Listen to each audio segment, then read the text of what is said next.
नमस्कार, मैं डॉक्टर ऋचा अंगीरा, सहायकाचार्य राजनीति विज्ञान श्री प्रताप सिंह बारठ राजकीय महाविद्यालय शाहपुरा। आज हम बात करेंगे प्रसिद्ध यूनानी विचारक प्लेटो के बारे में, खासतौर पे प्लेटो द्वारा प्रतिपादित उनके न्याय सिद्धांत के संबंध में। परंतु इससे पूर्व हमें प्लेटो के सामान्य परिचय को देखना होगा। प्लेटो का जन्म 427 ईसा पूर्व एथेंस के एक कुलीन परिवार में हुआ।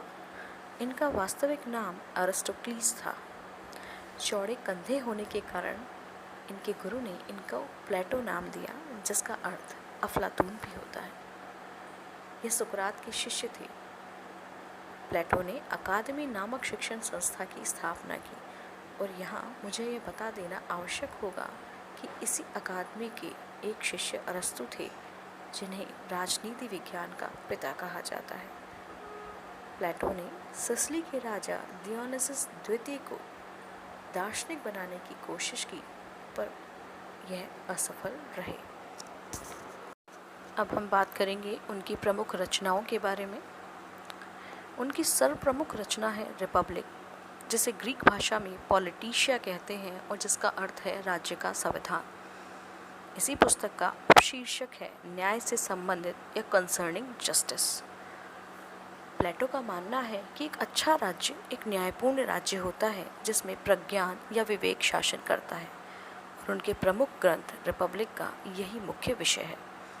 उनकी दो अन्य प्रमुख रचनाएं हैं स्टेट्समैन और लॉज। प्लेटो ने अपने न्याय विषयक सिद्धांत का प्रतिपादन करने से पूर्व तत्कालीन यूनानी समाज में प्रचलित न्याय के 3 प्रमुख सिद्धांतों का खंडन किया। पहला सिद्धांत परंपरावादी सिद्धांत, जिसका प्रतिपादन सिफालस एवं पॉलीमार्क्स के द्वारा किया गया। इस सिद्धांत के अनुसार न्याय का अर्थ है सत्य बोलना तथा अपना ऋण चुका देना। दूसरे अर्थों में प्रत्येक व्यक्ति को वह वस्तु देना तथा उसके साथ वह व्यवहार करना जिसका वह पात्र है, यही न्याय है। दूसरा सिद्धांत उग्रवादी सिद्धांत, जिसका प्रतिपादन थ्रेसीमैकस के द्वारा किया गया। इनका मानना था कि न्याय का एकमात्र आधार शक्ति है, इसलिए सबल का हित ही न्याय है। तीसरा सिद्धांत संविदावादी या व्यवहारवादी सिद्धांत, जिसका प्रतिपादन ग्लॉकॉन के द्वारा किया गया। इनका कहना है कि न्याय का स्रोत भय है। प्लेटो ने न्याय के विषय में इन सभी धारणाओं का खंडन करते हुए यह मत अभिव्यक्त किया कि न्याय का आधार न तो कोई परंपरा या संविदा है और न ही उसका मूल मनुष्य की स्वाभाविक स्वार्थपरता अथवा भय की भावना है। न्याय तो मानव आत्मा का सर्वोपरि तथा सर्वोत्कृष्ट गुण है। वह एक शाश्वत सत्य एवं एक निरपेक्ष शुभ है। प्लेटो का मानना है कि राज्य व्यक्ति का ही वृहत रूप है, अतः राज्य की प्रकृति को समझने के लिए मनुष्य की प्रकृति को समझना आवश्यक है। उनके अनुसार मानव आत्मा या मानवीय स्वभाव के 3 प्रधान गुण होते हैं: तृष्णा या वासना, शौर्य अथवा साहस तथा विवेक। तृष्णा तत्व हमें जीवन की मूलभूत आवश्यकताएं जैसे रोटी, कपड़ा, मकान आदि की पूर्ति के लिए प्रेरित करता है। साहस हमको जीवन में उत्साह, वीरता, निर्बलों की रक्षा के भाव से ओतप्रोत करता है, और विवेक हमें शुभाशुभ, सदासत और वस्तुओं का वास्तविक ज्ञान प्रदान करता है। विवेक अथवा बुद्धि इन तीनों गुणों में सर्वप्रधान है। व्यक्ति के इन तीनों गुणों के अनुरूप ही समाज को भी 3 वर्गों में विभक्त किया जा सकता है। पहला उत्पादक वर्ग, जिसके सदस्यों में तृष्णा तत्व की प्रधानता होती है और जिनका कार्य समाज की आर्थिक अथवा भौतिक आवश्यकताओं की पूर्ति करना होता है। दूसरा सैनिक वर्ग, जिसके सदस्यों में शौर्य अथवा साहस तत्व की प्रधानता होती है और जिनका कर्तव्य समाज की रक्षा करना होता है।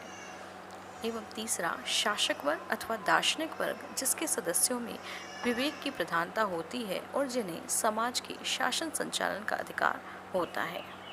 प्लेटो ने न्याय के 2 प्रकार बताए हैं: व्यक्ति से संबंधित एवं राज्य से संबंधित। व्यक्तिगत दृष्टि से एक व्यक्ति को न्यायशील तभी कहा जा सकता है जबकि उसमें तीनों गुणों में पूर्ण सामंजस्य हो एवं वह अपने प्रधान गुण के अनुसार आचरण करता हो।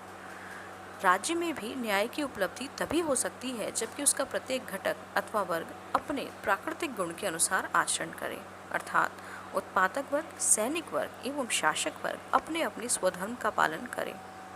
इस प्रकार प्लेटो न्याय के स्वरूप का विश्लेषण करते करते एक आदर्श राज्य की धारणा पर आता है जिसमें दार्शनिक राजा राज्य करते हैं।